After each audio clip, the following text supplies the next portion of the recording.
this freely with you in this private setting, but like understanding that it's going to be public, because I've never really done that, I don't think. And I'm a bit scared, I have to be honest. Like I'm quite like concerned a little bit. It's like creeping in. Yeah.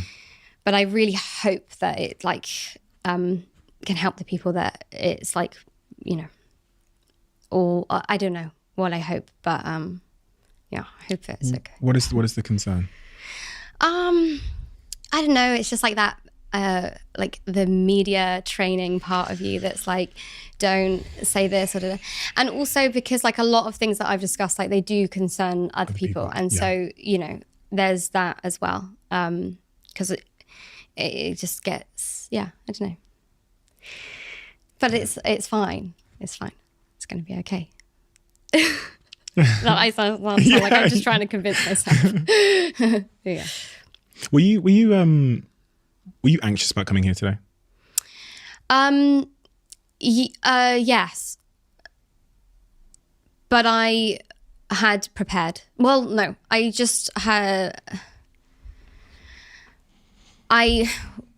wanted.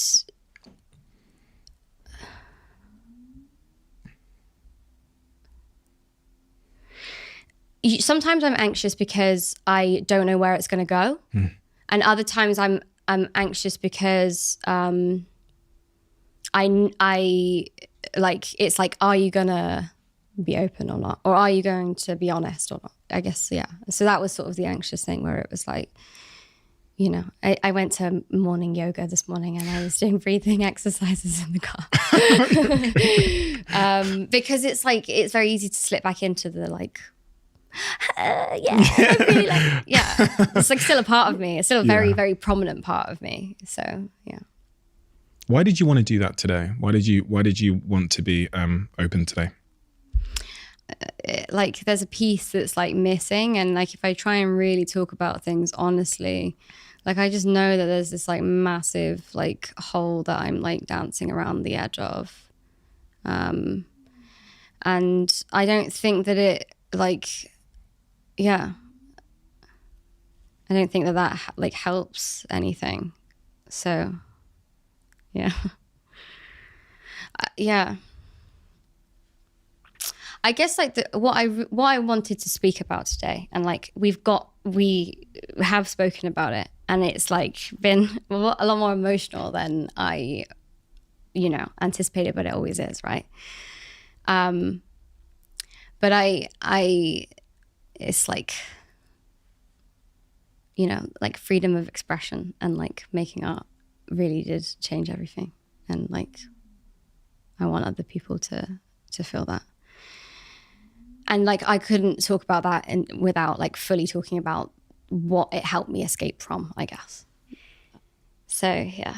It's funny with being an artist that I used to think that creating art was exclusive. I said this in our show we did Up and Down the Country. I opened with this. I say, once upon a time, I used to think that art was exclusively reserved for people that were like artists. If it's in your bio, then you can do it. You can paint, you can create, you can make music, you can dance.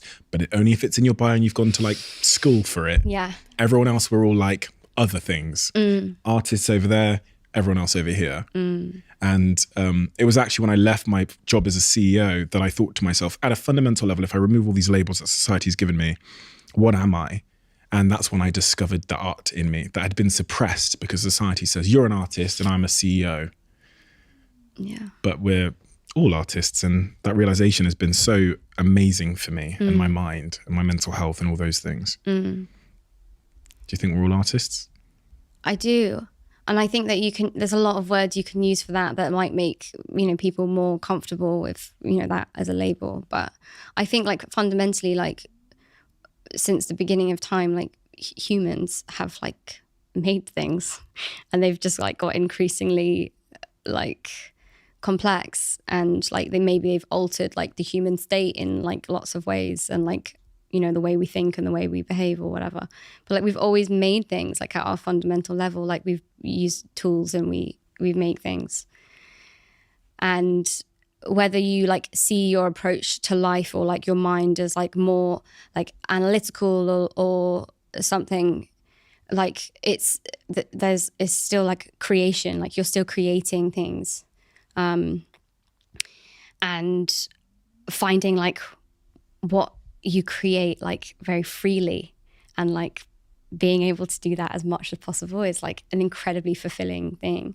And it doesn't have to be like painting or like these very sort of rudimentary, like clear sort of artist industries. Like, I don't know, like I've listened to like some business podcasts and stuff, and they talk about like sort of like running a company. You can probably have more insight on this, but like when people are doing like what they're amazing at, and like other people are doing things that they're amazing at, and like you don't get people to do things that like they're very slow at and like don't understand or like don't like doing, or like and that's like how you can like move very quickly. Amen.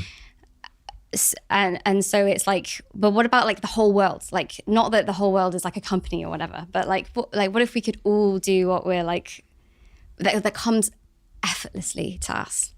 Like, yeah, and it's not just like a bunch of people sitting around painting. Like, it's not that at all. If you think about artists as like that very sort of like, but if people were like free to create and to like explore their mind and like, you know, express through building, through making. The thing that people sometimes struggle with is they will say, well, I've got this job and I can't do that. I've got to go to this building site and I've got to do this thing, and I'm a cleaner, so I've got to do this, or I work at the supermarket, or I'm a driver, so I can't be an artist. I can't create anything. Sorry, Maisie. Yeah, well, and this is what I always want to be like incredibly, I guess, like from that person's perspective, yeah, I don't have a clue like what I'm talking about, right? And it's like, it's all like very nice, like in theory, but like get in the real world. And like, I understand that perspective. And that's why I think it's like a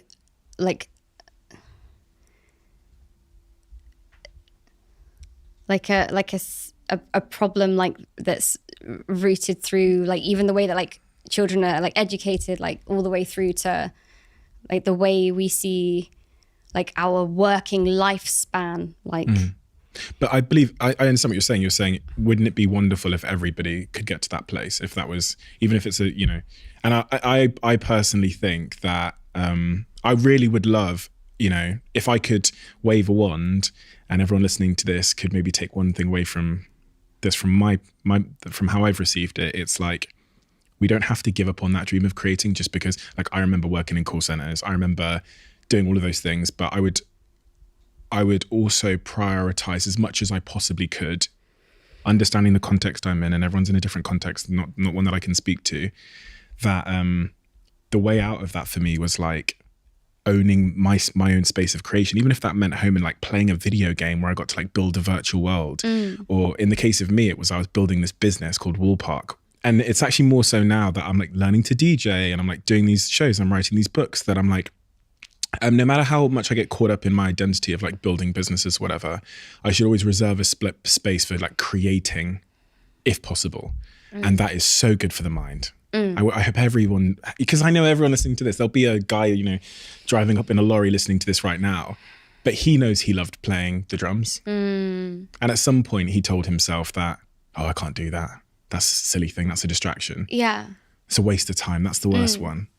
Yeah. And yeah.